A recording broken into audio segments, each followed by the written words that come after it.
Poland shooting down Russian drones that entered its airspace during a massive attack on Ukraine. Katie McFarland with us this morning. We've not seen military action inside a NATO country before, certainly not since the Ukraine war began. Correct. What's your reading of it? Russia's decided that it's not going to succumb to charm and personality of Donald Trump, even the pressures that Trump is putting on him. I think that Putin is all in now with China.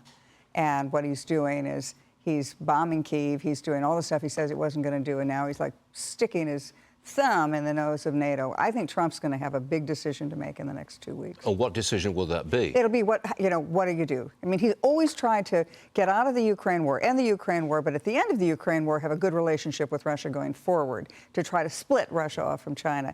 I think it's dawning on everybody that's not going to be possible. So what could he do? Well, the secondary sanctions. And he could, I mean, the first place to go for those sanctions is to go to the Europeans and say, you're weaning yourself off of Russian oil and gas, but you want 3 more years to do it? No, they're feeding the Russian war machine. Well, he's asked severe sanctions. He wants the European Union to place 100% sanctions, the Europeans to impose those sanctions on China and India. They're not likely to do that, are they? No, but they should. But here's the problem: is the Europeans have been I mean, they've been basically helping pay for Russia's war, and they're still buying Russian oil and gas. Now they're weaning themselves off of it, but not fast enough. That should be the first step that Trump insists on. And then the next thing, he could go to the secondary sanctions, go to India. I mean, India's buying a lot of Russian oil, a whole lot more Russian oil than they ever bought, 10 times as much as they bought before the Ukraine war. They take it, they get it at a really cheap discount, then they arbitrage it, they refine it, and then they sell it back to the European countries. Do you get the impression that it's coming to a head? I do. Something's got to break here at some point? I would think within the month. Within a month, OK. Yeah, I do. Here's another one for you. I want you to listen to what Qatar's foreign ministry spokesman said on why Hamas was in Qatar in the first place. President Trump had a plan on the table. He wanted us to convey that plan to Hamas, and this is exactly the meeting that Prime Minister Netanyahu decided in this rogue state behavior to attack in a sovereign state like Qatar. The attack came at a time when the Hamas members were discussing Trump's proposal. There's a point. It was a gamble for the Israelis to attack Hamas in Qatar in the middle of these peace negotiations. That's a gamble they took. It's a huge gamble. If it had gone badly, it would have been a big mess, but it went extremely well. Now, I think what Israel's made the decision is, okay, forget the negotiations. They're not going to negotiate in good faith. We keep getting strung and tapped along. It never happens to anything. So we're now just going to do what Israelis have always said they would do. You kill Israelis, we kill you. Whether it was 1972 and the Summer Olympics in Munich, where Israeli athletes were murdered in the Olympic Village, and Golda Meir, Prime Minister of Israel, and a friend of mine, she said, we are going to track him down however long it takes, and we are going to kill him. And they did.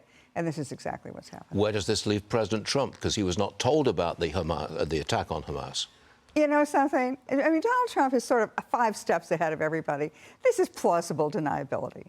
If he's not told in advance, and then I think this is terrible. President Trump can say, this is so horrible. But did he know in advance? Maybe, maybe not. But did he make the phone call in time to have Qatar clear the room? Well, maybe that had a little delay. Did Qatar have plausible deniability? I think the irony is that these are the guys who planned the October attacks. They're okay, so they're the negotiators today. They put on nice suits. But they were killed in the same room that they were cheering the murder of Israelis on October 7th. Do we know that the Israelis did get Hamas leadership in Qatar? Well, we're not sure they got everybody. Right. But I would say anybody who didn't get eliminated there is a dead man walking. They'll get him anyway, somehow or other. Yeah, they'll get him. Do you think that Israel is hell-bent on finishing off Hamas completely before October the 7th and the 2nd anniversary of the attack? It would be great if they do. My guess is it's going to take them longer. But I do think the first part of what you said, they are hell-bent on finishing Hamas. Hamas is, no more negotiations. No, it's done now. Go in, kill them all, and then probably have a great day after plan for the Palestinian people. Look around the world and things are coming to a head, aren't they? Trump's got a difficult decision on Putin in the next 2 weeks. Israel's going to finish off Hamas before October the 7th. Things are coming to a head, right? It's going to be a wild fall. A wild fall. You're on tape. Please come back and explain it all at some point. Katie, great stuff. Thank you very much indeed. Now this. The Supreme Court just handed President Trump yet another legal win. This time it's all about withholding foreign aid. Tell me more. Boy, this one's gone back and forth and back and forth. Here's where it is right now. Chief Justice John Roberts issuing an order temporarily blocking a lower court's decision on foreign aid. Trump telling Congress earlier this year he plans to hold on to $4 billion in foreign aid cash until a new round of funding is appropriated. The lower court said he can't do that, but in a one-page order, the Chief Justice said he could, gave Trump permission to withhold those funds until a decision is made ultimately by the Supreme Court. So not a complete victory, but it's a small step as he waits a final decision. Little by little, he gets little wins here and there, but he ultimately needs precedent. That doesn't necessarily come from these tiny decisions. Katie McFarland is still with us, and I want to bring you into this briefly. Is that okay to deny foreign aid? It's up to, it's foreign aid. It's not a right that other countries have. It's something that we give. And historically, we have given it for good purpose. Sometimes we've given it because we want something in return, goodwill, we want some kind of an alliance system. But often, in the last several years, we have just given it willy-nilly to countries which are against us and working against our interests. So I think President Trump is absolutely right.